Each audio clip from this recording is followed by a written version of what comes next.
says brains.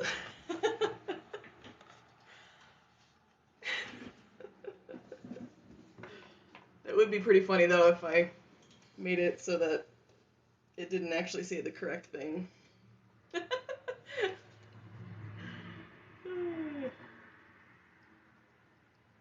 Yes, I don't know. I thought it was funny, but yes, I have the same poster as the ferret girl,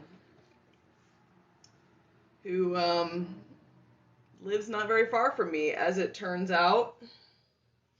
Yeah, so I've been getting a lot of messages. I haven't posted any videos about it because I keep getting posting bans when I post videos with certain like hashtags and words in them. I think TikTok is just super, yeah, she's here. TikTok is watching me in terms of a particular subject area. So anytime I post videos even remotely related to that, I get a posting ban for 24 hours. So it's really frustrating. Because I want to keep making videos in that subject area, but I don't want to keep getting banned from posting. So I'm frustrated with the situation. I know that a lot of creators also have the same thing happen to them. I really wish that there was an alternative to this app that did basically the same format, but anyway, yeah, people keep sending me videos and screenshots, and I have screenshots of her Facebook, I have screenshots of her Instagram, I have screen recordings of videos, like a live she did on her Instagram, I think, that people have sent me. So I know exactly who she is. We went to the same university. She used to live in a city that I also used to live in. So, yeah, we are much closer to one another than I would have anticipated. But also, I mean, it's not, it's not that shocking. It's not that surprising. But she is very young, so based on my calculations, she had some graduation pictures up on one of her social medias. Based on my calculations, she's no older than like 22 years old. So, she's definitely been like brainwashed and groomed into this sort of ideology. So, yeah. Hopefully TikTok will calm down with its, I don't know how they track whatever,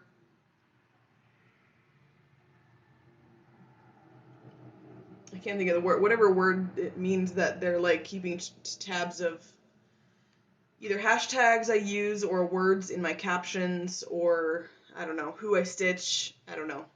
I tried to stitch plenty of fascists in the U.S. Yeah. Yeah, so I tried to upload a video that was just a general video about fascism, and it was in review for like a couple hours. It finally got posted, but it was in review for a couple hours. So, yeah, I don't know. It's a weird thing going on, but TikTok makes Tumblr look well run. I have never been a Tumblr user, really. I mean, I have one probably under a really old username somewhere, but I never really got into Tumblr, I guess. I'm not really sure why. I've been pretty lucky that I haven't really, except for those two videos that got flagged for community guidelines violations, I haven't really been inundated with messages or comments or anything from unsavory people. Just one or two here and there, but nothing crazy. So I've been pretty lucky, actually, especially considering the content that I put out there sometimes. What books do I have? I have, so they're organized by subject, and they're not very well organized because like half of them are on the floor over here right now. But I have science fiction, politics and history, education. Down here is random stuff that I haven't organized yet. And then over there I have religion and memoirs and other stuff. You're asking for my favorites. Favorite books. That's hard. Right now I'm reading Labor Notes, Secrets of a Successful Organizer, which is similar to stuff I've read before, but it goes super in-depth, and it also has like free handouts that you can give people if you're organizing in your workplace. Transitional lenses, I do not. No. The oldest book I have? Alright, so oldest book is probably this copy of, it looks like it's from the 70s, The Left Hand of Darkness. I think that's probably the oldest one I have. I don't think I have any, like, fancy antique books. Yeah, 1965. I don't have any, like, you know, important, fun ones that I know of, unless maybe this copy of Grey's Anatomy. Oh, let's see how old this one is. This is pretty old, actually. 1977. So, 1969, or 65, 1977. Those are probably around my oldest books. Let's see what, I've never had that question, actually. It's a weird question. Or it's not a weird question, but I have this digest of North American wildlife. It's from the 80s, not that old.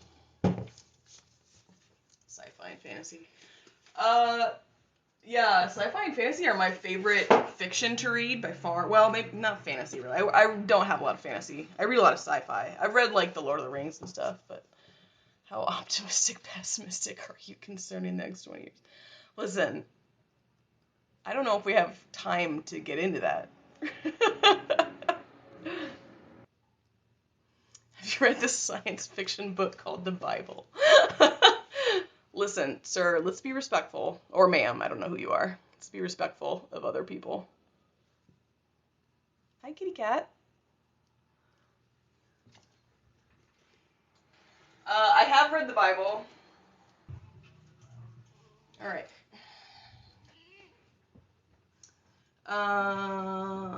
Dark Forestry.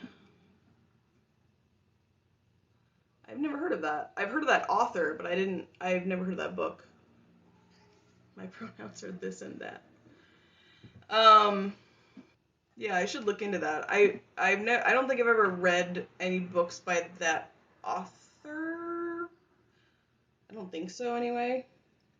But I've heard, like, a lot of good like, you know, critical acclaim, so I should write that down. The poster, so this is actually a canvas that I painted. So I just looked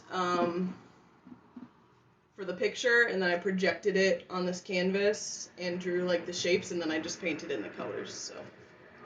I have never read a Twilight book. Contrary to what you might think, based on my username, I have never read the Twilight books. Three Body Problem. So that's the book I've heard of, I think, is the Three Body Problem. People have recommended that to me before. Where'd the pic come from? I don't know. It's on the internet. I mean, those like Shepherd Fairy knockoffs are everywhere. You can make them really easily. There's like a bunch of generators online that you can just put a picture in. Like, you can put your own picture in and then have it generate it into that. So they're everywhere. Does Labor Notes have a periodical? Labor Notes does not, but there is a really good labor periodical, and of course, now that you've asked me that question, I do not remember the name of it, but let's see if I can look it up. Let's see, labor periodical, because I was just at a thrift store and saw, like, I don't know, 100 copies for sale. Can I talk about salting? Yes, I can talk about salting. Okay, so I'll keep trying to find my periodical name. Labor periodical. Is this Duke University? Is that what I think it is? So Duke University Press puts out a periodical called Labor. Just Labor. It's on volume 18 right now, and it's the official journal for Labor and Working Class History Association. All right, let me talk about salting first, and then I will answer the Marxist question. So, salting is, I have never done it because I have only worked in workplaces where there was already an established union, so it was not necessary. But salting is when you go to a union. For example, my organization just heard from an associated organization that they were looking for salts. So, the labor organization will put a job posting up and say, it'll be called something like an organization intern or something like that. It won't be called SALT, that's a slang term. But basically the job description will say something vague about organizing, learning how to organize people in a workplace or something like that. And so you'll get that job and they pay you an hourly wage, and they pay you an hourly wage, and then part of the job description, so what you have to do to keep the job, is go get a job at, for example, a warehouse. Like right now, the Teamsters are targeting Amazon. I can say that because it was in the news recently, so I don't feel bad about giving their secrets away. The Teamsters are targeting Amazon, and so they're putting salts in Amazon warehouses all around the country. And no one except the salt knows that they're a salt, and so basically their job, and hopefully there's multiple people at each work site, that makes their job easier, but hopefully they will successfully convince people at that work site, so in the warehouse where there are 100 employees or whatever, that it is in their best interest to unionize. And so that's what a salt does. It's the more people there are, the more challenging it is. I'm talking about salting, how to salt in a workplace. So the more workers in the workplace, the more challenging it is, because the more people you have to convince.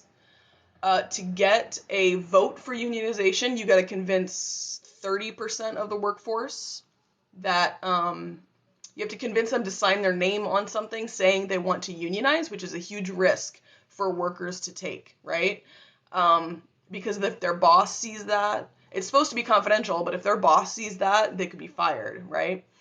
But 30% of workers, the NLRB will come in and force a vote and say, do you want to unionize? And then all 100 workers will vote. In order for there to be a union place at that work site, 50% of the workers have to vote for unionization. If a SALT gets 50% of people's signatures, they don't have to vote on it. There's just automatically a union in place, and the NLRB mediates that and regulates that.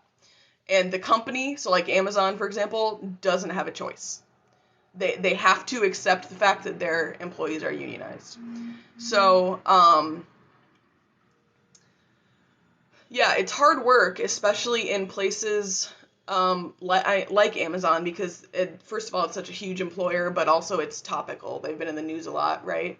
Or Walmart does the same thing, where they will very, very strongly discourage employees from unionizing. They will fire people in at-will employment states, which are like half the states now. They will just fire people if they think they're planning on unionizing. They will stop scheduling people if they think they're pro-union. They will make sure that employees aren't talking to each other or forming strong bonds, because that's a risk of unionization. Recently, there was an article in the news where Amazon was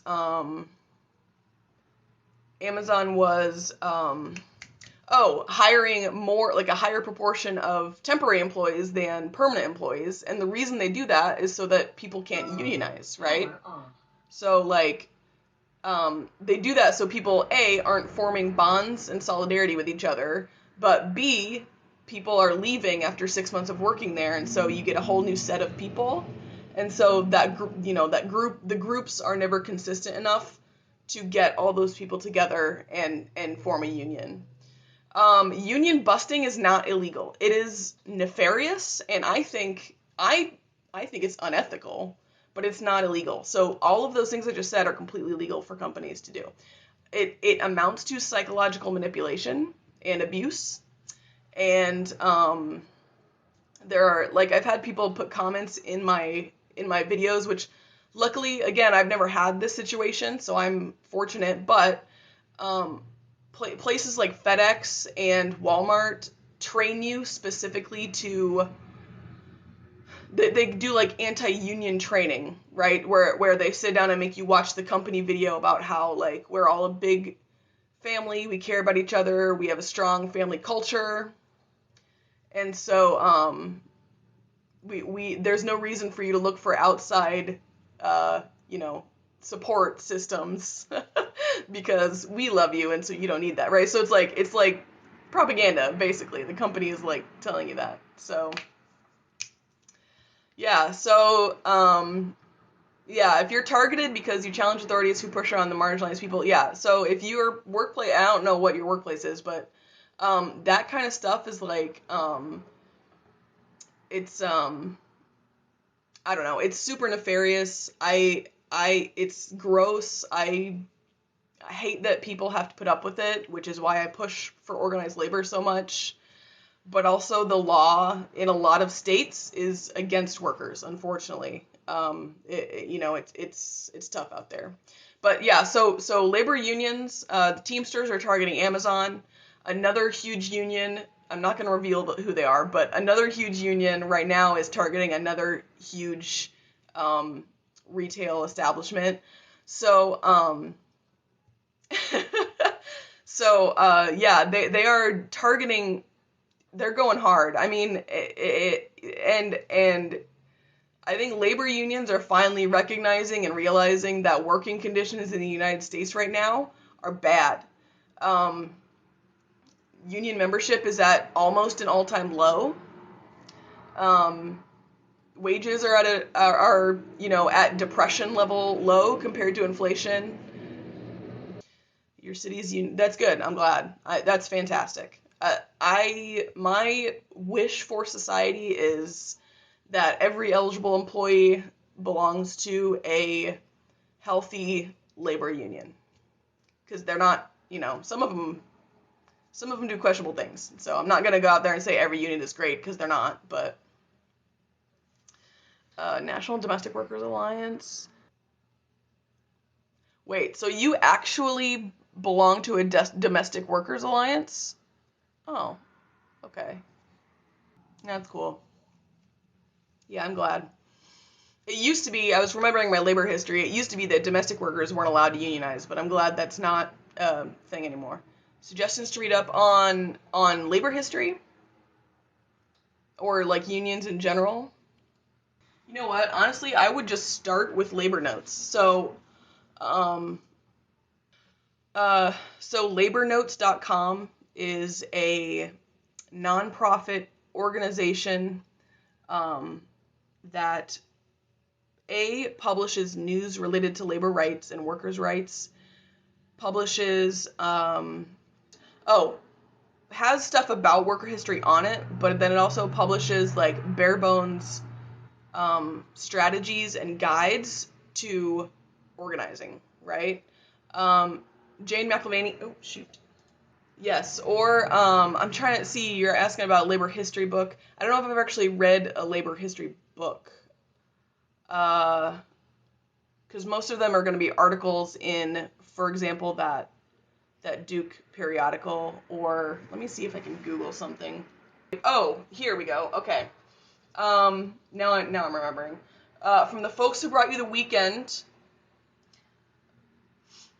So from the folks who brought you the weekend by, let's see, Priscilla. Yeah, Priscilla Murolo. Is like a little snippet of labor history during the Industrial Revolution. So that one's good. I have not read Labor in America, A History,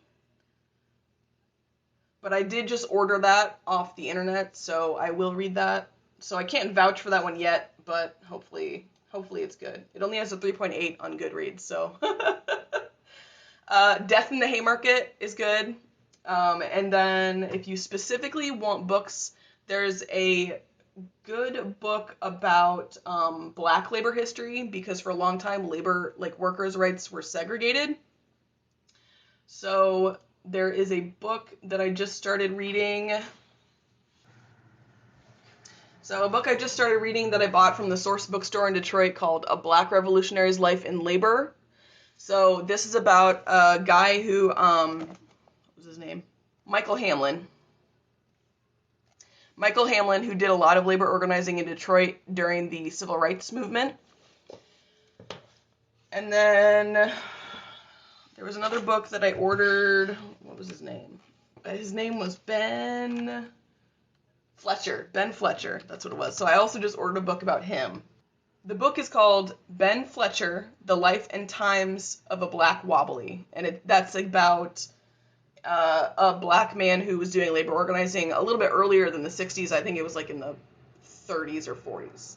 So that will give you like a different perspective, because unfortunately a lot of labor unions were segregated. Ben Fletcher was actually in the IWW, which was not segregated. So that was a completely integrated international workers union.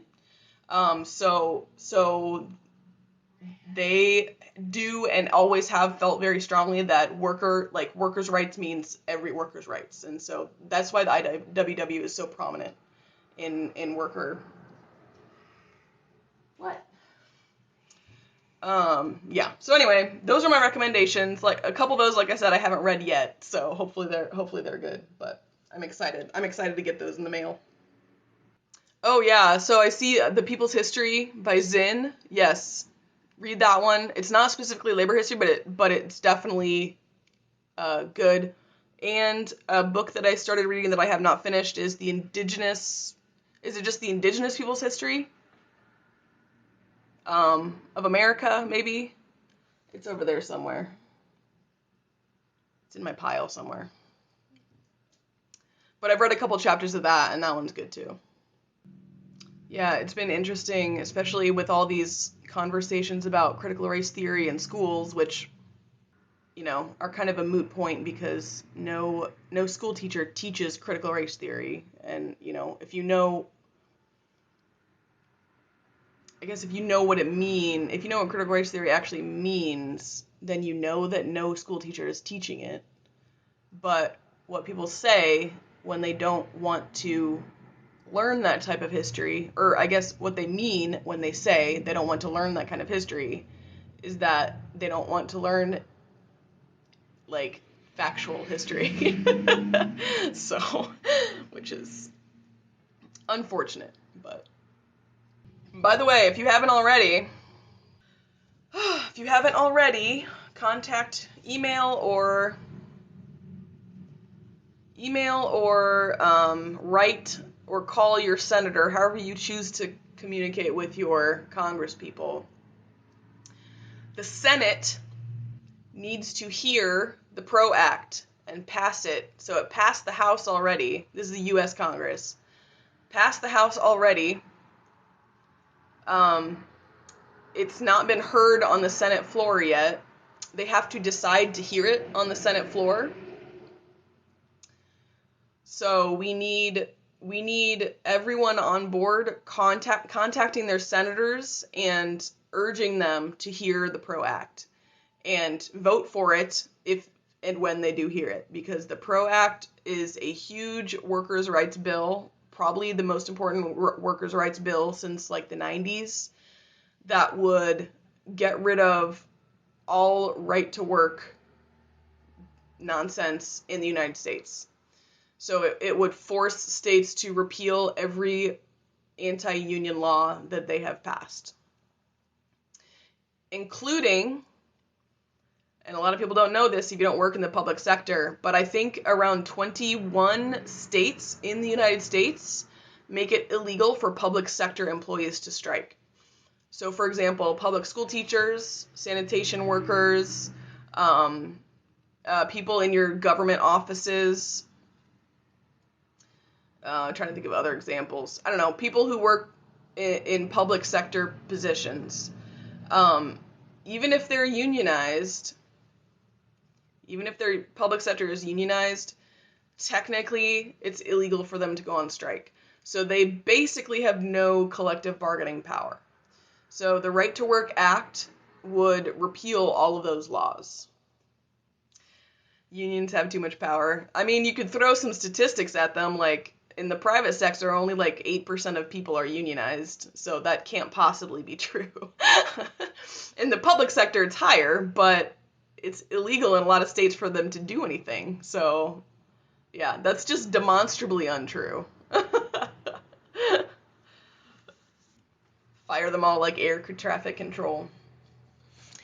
So that would be a threat. Like, that would be a legitimate threat if we were not in end-stage capitalism. So the problem with threatening to fire, for example, all of your sanitation workers or all of your city office workers or all of your public school teachers are that there are no people to take those jobs.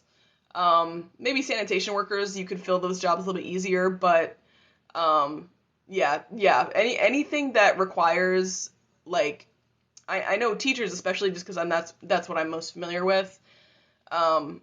If teachers quit or get fired, there's no one left. There's no backup.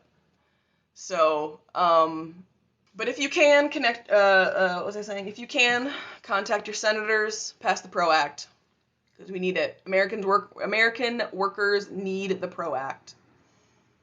American workers need the PRO Act. How do I feel about anarchism?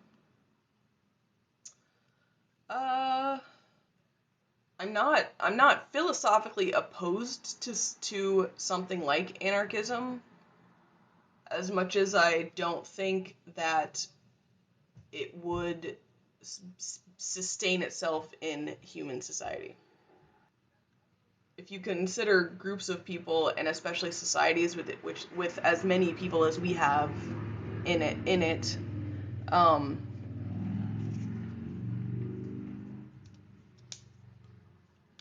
it basically any system of government or economy or like system of are you stuck? Hang on, I gotta go detach my cat from her crouching post. I'll be right back. Alright, anyway, anarcho-communism. Okay, that's a good question, because I don't know that I understand what anarcho-communism would look like. Because communism and socialism are like a result of constant class struggle, right? So like it takes a collective effort in a society for those things to subsist. Whereas anarchy, I'm not sure that that's true, but I could be wrong. So someone could explain it to me in a way that I'm just not understanding it. Again, I'm not against the idea. I'm not like philosophically opposed to that idea. I don't understand how, practically speaking, people would implement that in a society, I guess. Who here is Gen Z? Any of you Gen Z? Well, anyway, you guys might be able to help me out. I face a lot of resistance by younger people, and by younger I mean like under 25. So just entering the workforce, basically. I face a lot of resistance with them and the idea of unionizing.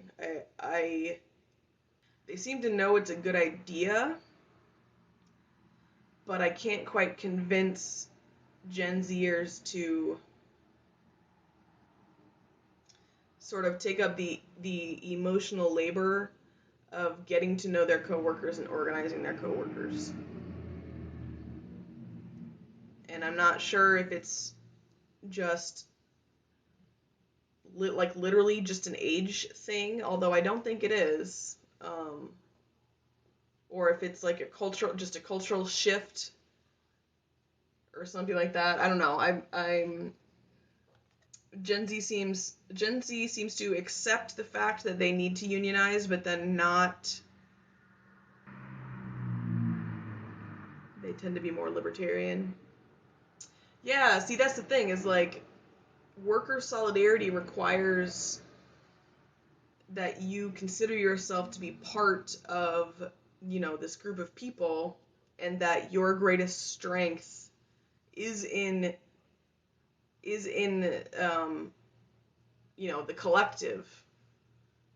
Yeah, so like it's just hard. It's hard, I think, to get them to understand that they might feel strong as an individual person, but actual strength comes from large large groups of people who have solidarity, basically.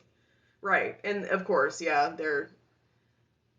we're all raised in capitalism. We're all raised in the American capitalist society, so it's kind of a mindset that you have to break yourself of. What do you guys think will result from the October 15th strike? So, lack of support, you mean like financial support, or do you mean like numbers of people support? Because I know that there's people who are worried about both. I mean, like, if you, um, that Union Dykes video was spot on, and I stitched it and sort of went into what solidarity means. It means more. It needs more publicity. I agree, which I know they're working on. I've lurked in the Discord a little bit. They are working on it. I mean, the new people who are in charge of it are like, making an effort. Yeah. So, but yeah, worker solidarity, and like that kind of goes back to what I was talking about with my struggle getting Gen Z, and I'm using that generation label loosely. I don't know actually if they're Gen Z. They're very young workers, so they're like college age or just out of college. Um, and yeah, it's just a struggle, and I think it comes down to that worker solidarity is the number one factor in whether a strike is effective. And that's whether you're talking about a workplace strike, so like against a company, or a general strike against a society. Solidarity is absolutely the key. If you do not have solidarity, meaning like people who are physically near each other standing up for the same thing, your strike will not work. So you could have a million people in the US going on strike, but that if they are all spread out, it will not make a difference. And so that's what really I think people need to understand, is that like it's not just about being on the Discord and sending out flyers and making TikToks. It's about forming those strong relationships with people who are close to you, physically close to you, like your neighbors and your workplace, and or the people you go to school with, or um, you know, all that stuff. It's about getting those people in your immediate vicinity to share that same sense of urgency and that sense of solidarity. And that is a lot more difficult than making a TikTok and posting something on Facebook. Like that human relationship is a lot more difficult. So, yeah, so the Teamsters, I have never been a Teamster. I've never been in a workplace that had that as a union. And I personally am not one of the organizers of this strike. I lurk in their Discord and I answer questions if they ask me questions, and I have given them some literature to read. I gave them like a 1-page rough draft of a strategy that they could follow for building solidarity.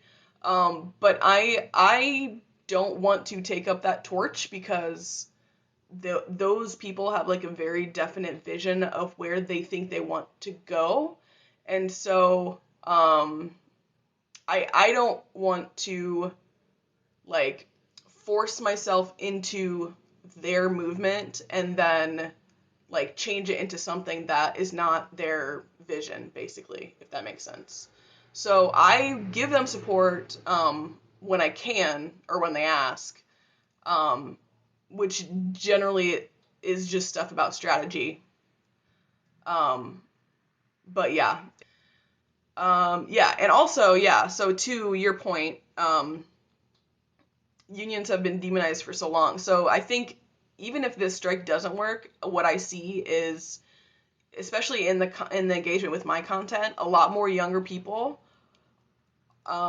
interested in unions. So like, even though I'm in my physical space having trouble with the younger people, like in my physical space, the younger people are not listening to me. But on the internet, I'm seeing a lot of people, younger people, being very interested. Like, I had great engagement with the salting video that I did, which I did not anticipate. I just thought people would think it was funny. But I had questions and questions and be like, how can I do this? How can I get involved? I forwarded union organization information to a few people who were in specific areas.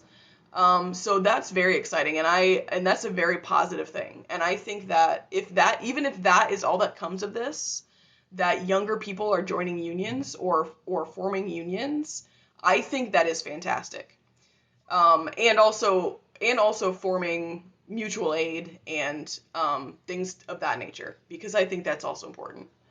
I had a lot of comments on my salting video about how people were trying to get unions started in their workplace and then got busted because they were talking about the union in the workplace, which is like the number one rule of Fight Club is you don't talk about Fight Club. Like, the number one rule of starting a union is you don't go to work and talk about your union.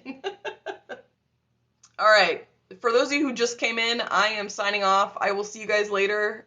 Thank you again. I will see you, I'm going to say, within the next 2 or 3 days on a live. Okay?